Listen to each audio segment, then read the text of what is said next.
Shalom sahabat yang diberkati oleh Tuhan, apa kabar di hari ini? Saya percaya kasih karunia Allah yang jauh melampaui segala hikmat akal pikiran, menolong kita di dalam segala hal yang kita kerjakan. Sahabat, dalam konteks politik di Indonesia, sejatinya pemilihan umum itu dilakukan pada tahun 2024, tapi hari ini eskalasi politik semakin panas. Nah, berkaitan dengan situasi politik karena tahun depan kita akan memasuki the year of election of the President Republik Indonesia, maka saya ingin membagi pemahaman yang sederhana ini untuk menolong kita, khususnya para hamba Tuhan, para pendeta dan pelayan Tuhan, di mana kita lihat banyak terlibat dan berafiliasi ya dengan partai politik, kemudian terlibat dengan politik praktis. Saya ingin membagi pesan penting bagi kita dalam konteks ini dari Roma pasal yang ke-13 ayat yang pertama. Ada 3 poin penting bahwa tidak ada pemerintah yang tidak berasal daripada Allah, dan pemerintah yang ada ditetapkan oleh Allah, dan bahwa tiap-tiap orang harus tunduk kepada pemerintah.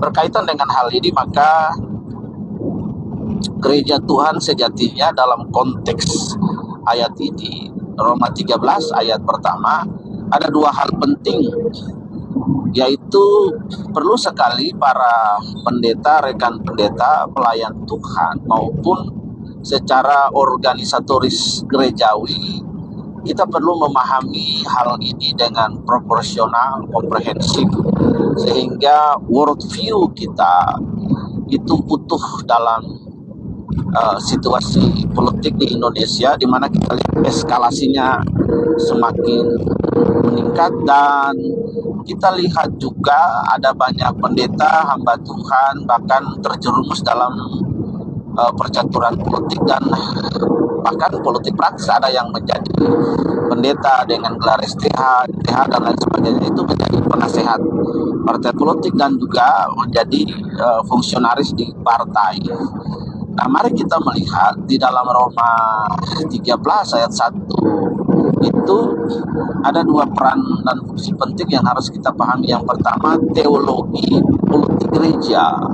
Nah, teologi politik gereja adalah bahwa tidak ada pemerintah yang tidak berasal daripada Tuhan. Jadi sebagai seorang hamba Tuhan, pendeta, imam, pelayan Tuhan dan lain sebagainya, dia harus meyakini, dalam tanda kutip saya menggunakan sebuah bahasa filsafat diplomasi, bahwa harus setuju ketiga Tuhan menetapkan, ketiga langit menetapkan para pemimpin yang ada. Dengan demikian maka para pendeta itu harus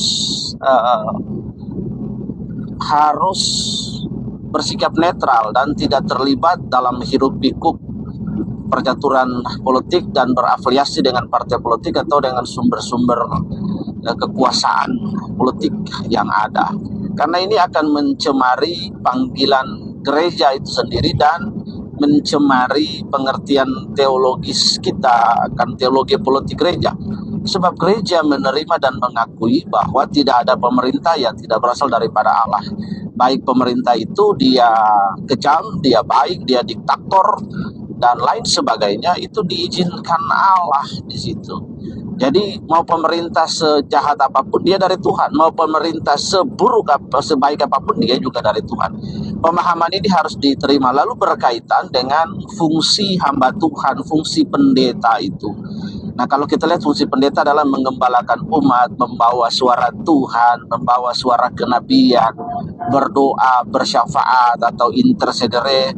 Seorang hamba Tuhan berdiri di antara Allah dan manusia, standing in the gap dalam doa-doa syafaatnya. Nah, kalau kemudian seorang pendeta, seorang hamba Tuhan, seorang pelayan sudah berafiliasi dengan partai-partai politik dengan sumber-sumber kekuasaan, maka apalagi terlibat dalam money politik, maka sudah pasti dia tidak akan lagi memiliki sikap netral, tidak akan lagi menjadi suri tauladan dan contoh. Pendeta memang tidak boleh apolitis. Pendeta harus memahami politik, punya pemahaman yang baik secara politikal, tetapi yang dilarang berkaitan dengan jabatannya dalam organisatoris gereja, dia tidak boleh menjerumuskan dirinya dalam praktek-praktek pragmatisme politik dan politik praktis. Nah, seperti itu. Itu poin tentang yang singkat tentang teologi politik gereja. Yang kedua adalah bahwa ada etika politik gereja. Etika politik gereja itu adalah gereja berdoa kepada para pemimpin. Nah, gereja berdoa kepada para pemimpin yang ada itu adalah etika politik gereja berdasarkan konteks Roma 13 ayat 1 itu. Di dalam Roma 13 ayat 1 itu ada dijabarkan 3 poin penting. Yang pertama, pemerintah itu ditetapkan, setiap orang harus tunduk kepada pemerintah yang ada. Yang kedua adalah tidak ada pemerintah yang tidak berasal daripada Allah. Dan kemudian kita harus tunduk kepada pemerintah yang ada. Dengan demikian maka hamba Tuhan, pendeta, pelayan Tuhan harus mempunyai perspektif teologi politik gereja yang ada, sehingga para pendeta, hamba Tuhan, pelayan Tuhan tidak menceburkan diri dalam pragmatisme politik dan terlibat politik praktis, sehingga fungsi-fungsi keimamatan, fungsi-fungsi kenabian, fungsi-fungsi kependetaan yang harus menggembalakan umat, membimbing umat, mempersiapkan umat dan lain sebagainya itu hilang. Fungsi ini hilang. Nah, kenapa? Karena satu, sederhana sekali pengertian politik dari kata politeit itu artinya adalah suatu cara atau suatu strategi untuk mencapai tujuan. Nah, kita lihat sistem politik di Indonesia ini, kita lihat kalau kita boleh berkata jujur, ini rusak karena ada praktek money politik. Nah, kalau di dalam gereja kita kenal ada istilah simoni, praktek pembelian jabatan klerikal gerejawi itu dengan uang, dan itu memang sudah dari sananya, dari bapak-bapak gereja itu sudah ada praktek-praktek kepausan itu malah sudah ada. Nah, ini kita melihat hal ini, sehingga kalau seorang hamba Tuhan, seorang pendeta yang tadinya dia mendedikasikan hidupnya, panggilannya kepada Tuhan dan kemudian menempuh pendidikan teologi, maka dalam konteks sempit dia harus benar-benar mendedikasikan dirinya bagi pelayanan yang ada. Dia tidak boleh apolitis. Seorang hamba Tuhan, pendeta tidak boleh sama sekali apolitis, artinya tidak buta politik. Tetapi dia tidak boleh terjun dalam pragmatisme politik dan terlibat politik praktis. Nah, ini yang ingin saya sampaikan, karena tahun-tahun politik ini kita melihat ada banyak hamba Tuhan, banyak pendeta, gelar STH, MTH, itu doktor teologi dan lain sebagainya terlibat politik praktis. Ini kan sangat miris. Lalu bagaimana fungsi-fungsi penggembalaan? Fungsi-fungsi penggembalaan, sementara kita ketahui dalam pelayanan-pelayanan gereja, ketika seorang pendeta itu ditabiskan, itu adalah panggilan. Menjadi pendeta itu hamba Tuhan, itu bukan sebuah bukan sebuah pekerjaan, tapi sebuah life dedication. Jadi menjadi pendeta itu bukan suruhan atau coba-coba, tapi menjadi pendeta itu adalah sebuah panggilan ilahi, sebuah keterpilihan ilahi di situ. Jadi Allah memanggil, dan panggilan kita membuang diri, membawa diri ke dalam panggilan, dan itu sangat tidak mengenakan. Nah, kalau teman-teman pendeta punya pemahaman ini kan luar biasa.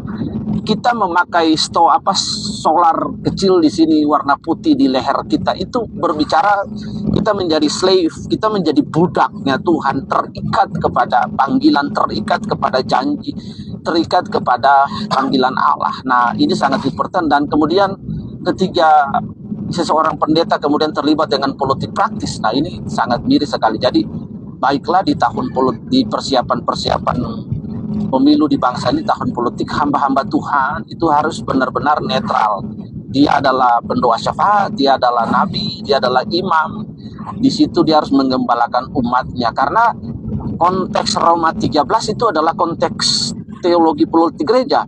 Mau siapapun yang terpilih, mau Ganjar ke, mau Prabowo ke, bahkan mau Habib Rizik ke, kita nggak ngurus.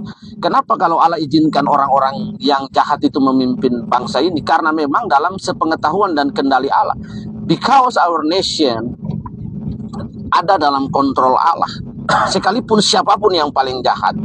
Kalau kita melihat sejarah dunia orang-orang yang kejam di dunia ini, kita melihat salah satu contoh misalnya Benito Mussolini dari Italia fasis, kemudian Hitler. Itu Allah mengizinkan hal itu dalam sejarah, because God is controlling history. Allah mengendalikan sejarah. Karena tidak ada pemerintah yang tidak